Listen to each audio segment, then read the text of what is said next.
everyone, this is Claire and welcome to Two Can Talk, where birds of a feather flock together.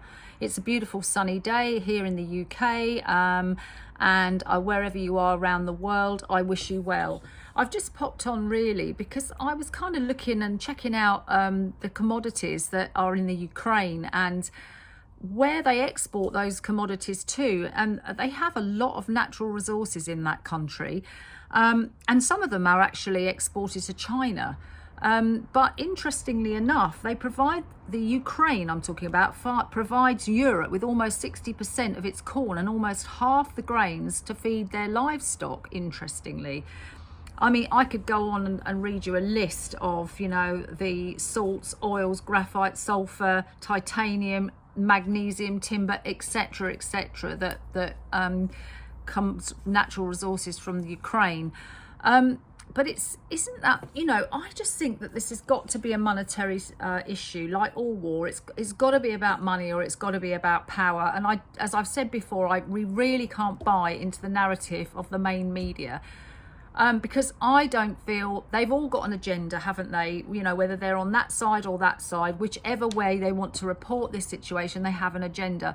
Personally, I feel that lives lost are any lives lost, you know, whether they're Ukrainian lives or Russian lives or any life, you know, we tend to, as humans, focus on one thing and then blow that up.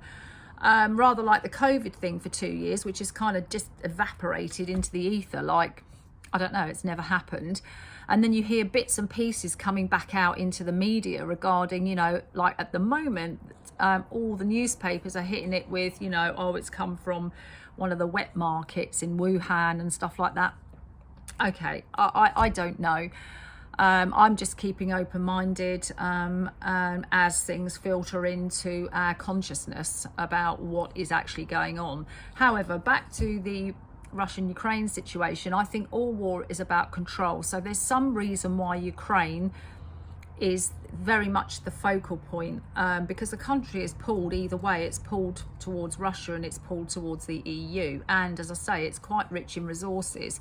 So but looking at the sort of situation politically, and I'm not a politician at all, I mean, I'm only going by what I've read, what I've unearthed, what I've looked at going down the rabbit hole, is that the sort of the agenda really for Russia is perhaps the fact that they want to gain more control and have Russia back to when it was the USSR, and, you know, have more power in that sense on the eastern side of the world, because there's an agenda both sides. There's an agenda with the West and there's an agenda with the East, and it's all about control. And Ukraine is kind of like the knot in the middle of this tug of war rope, as I see it.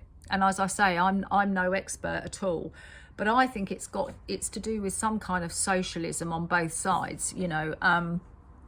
And there's an agenda where I think that the more money that we are paying out in the Western world for oil and for gas and fuels generally, the poorer we're going to get, because the prices are going to go absolutely up through the roof, which we're starting to see already.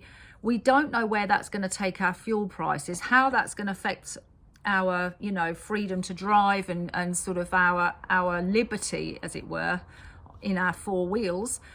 So it's kind of like we haven't really seen the rippling effect of how this is going to play out in the field, have we? But the poorer we get, surely the richer somebody else gets. Isn't that the way everything is? You know, the poorer we are, that money's got to be going somewhere, you know. It kind of makes me feel like it's a bit to do with this new world order thing. I'm not going to go into that because, to be honest, I have read through some of the World Economic Forum things that are on their website, which is plain for all to see. But I don't know how this is going to play out. And I feel personally that Ukraine is kind of in the middle of it all somehow. Anyway, I might be totally wrong. I feel they want to strip us of our assets so that they can bring in a digital banking system and therefore then a digital ID system. but this is only what I think. You know, maybe tell me what you think. I'd love to hear. As I say, I'm no expert on this. I'm just a woman looking into things because I'm interested, because I care, because I care about people. I care about Mother Gaia, our planet Earth. I care, okay? So that's why I'm kind of looking into it. But if anybody knows something more that they want to add to this video, or they agree with this take, or you don't agree with this take, please feel free to share it with me, because as I say, I'm no guru on any of this. I'm just talking to people that want to listen. So anyway, it would be lovely to hear from you. I've only just started this channel, so if you want to sort of like and subscribe and comment, that would be absolutely fabulous, just to sort of help me get my voice out there. But in the meantime, I'm sending you lots of love, and have a beautiful day wherever you are. I'm off now to feed my cats for their lunchtime food, or they're starting to sort of sit around the kitchen, as much to say, come on, you're a bit late with this. But anyway, have a lovely, lovely day, night, evening, I don't know, wherever you are, and I will say ciao for now. Bye.